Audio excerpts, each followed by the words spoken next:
Before starting any of your processes, you need to ensure that you've undertaken hand decontamination through hand washing, and that you're wearing all the required personal protective equipment that is appropriate for the task you're about to undertake. These will be listed in your standard operating procedures and will include items like lab coats, gloves, goggles, and masks as needed. Once you've finished with the hand wash and put on your PPE, you'll need to prepare your work areas. This includes taking out any of the consumables that will need to be brought to room temperature, as well as cleaning down your workspace. You'll also need to do things like prepare discard pots that contain 10% bleach. Your workspace must be cleaned at the start and end of every day, as well as in between changes of procedure when you'll be working with different specimen types. The same process will also need to be undertaken if there are any spillages. For fluid spillages, you'll need to follow local guidelines, as there may be additional steps that you're required to undertake.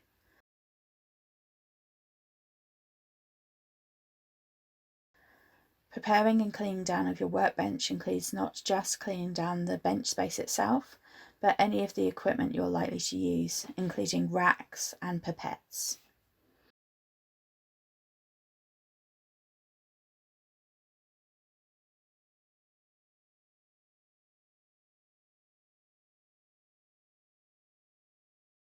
In this video, we are going to cover how to confirm organism identification. These tests should only be performed on colonies that are suspected E. coli, i.e. ones that were blue on chromogenic media, prior to subculture, and gram-negative on gram stain, or alpha-hemolytic query Streptococcus pneumoniae and gram-positive from primary blood agar plates. The first test we're going to do is an Indel test for E. coli identification. Remove your TSA plates from the incubator, recording the incubator temperature as you do so. Remove the Indel test from the fridge and gather up the required consumables. Check your secondary TSA plate, which have been set up for suspected E. coli, have grown and have colony morphology consistent with E. coli. Place a piece of Whatman filter paper onto a sterile Petri dish and then add 2 to 3 drops of Indel reagent.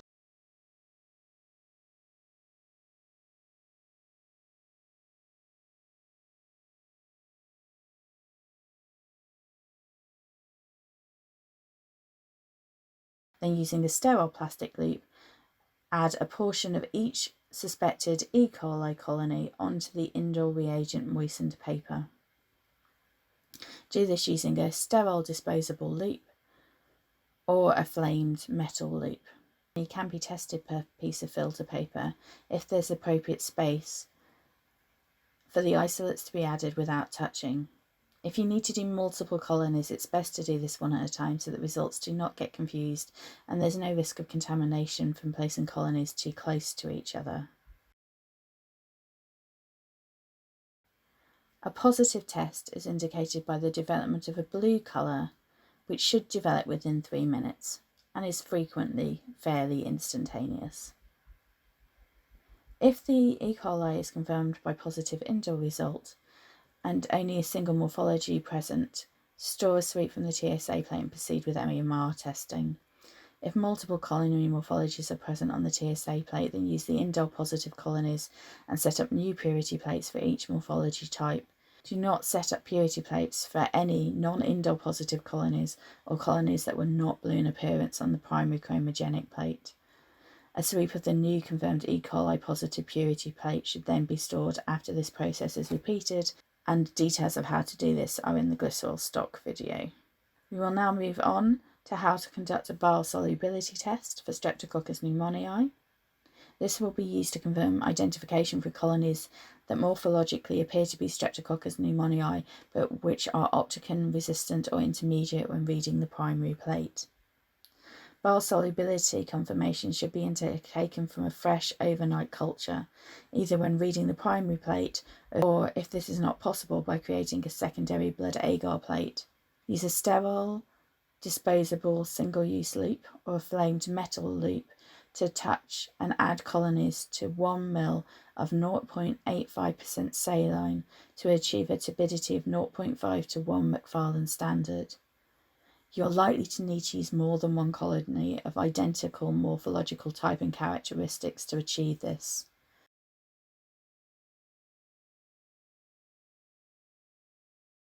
Once added, mix by inversion.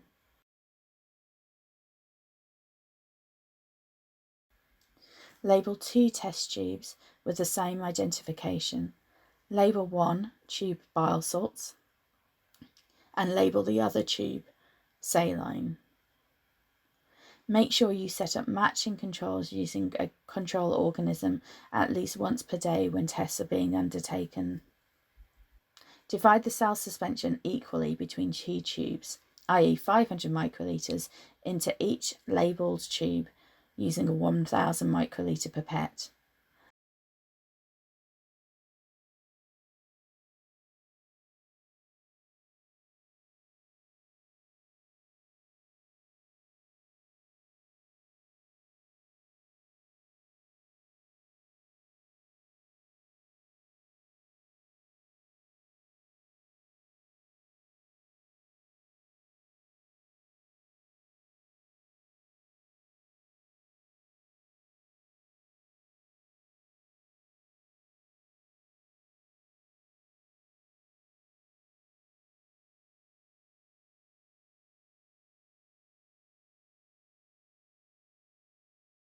Then add 500 microlitres of 2% sodium deoxycholate, bile salts, into the tube labelled bile salts, and add 500 microlitres of 0.85% saline into the tube labelled saline.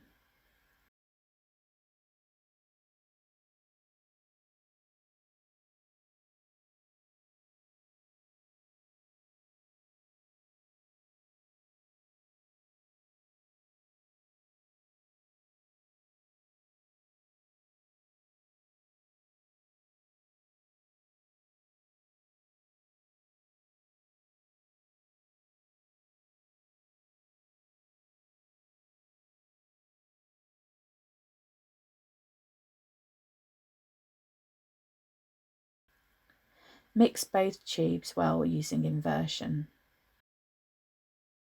Once this is done, place all test and control tubes in a 37-degree incubator with 5% CO2 for 10 minutes. After 10 minutes, remove the tubes and vortex.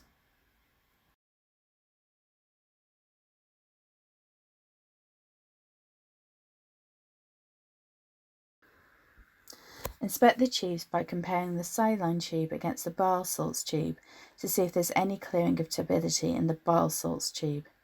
If the bile salts tube has cleared and the saline tube has remained turbid, this indicates that the organism is Streptococcus pneumoniae. If both tubes remain turbid, then re-incubate the tubes in a 37-degree incubator with 5% CO2 for up to 2 hours, checking regularly for if clearance has occurred. Bile insoluble and partially soluble strains are not considered to be Streptococcus pneumoniae. Bile soluble positive tests confirm Streptococcus pneumoniae. Record results of organism identification in the lab book, including which plates were used for picking the colonies, the test results and control information, alongside incubator readings and gram stain information. You will then need to clean down your bench space appropriately.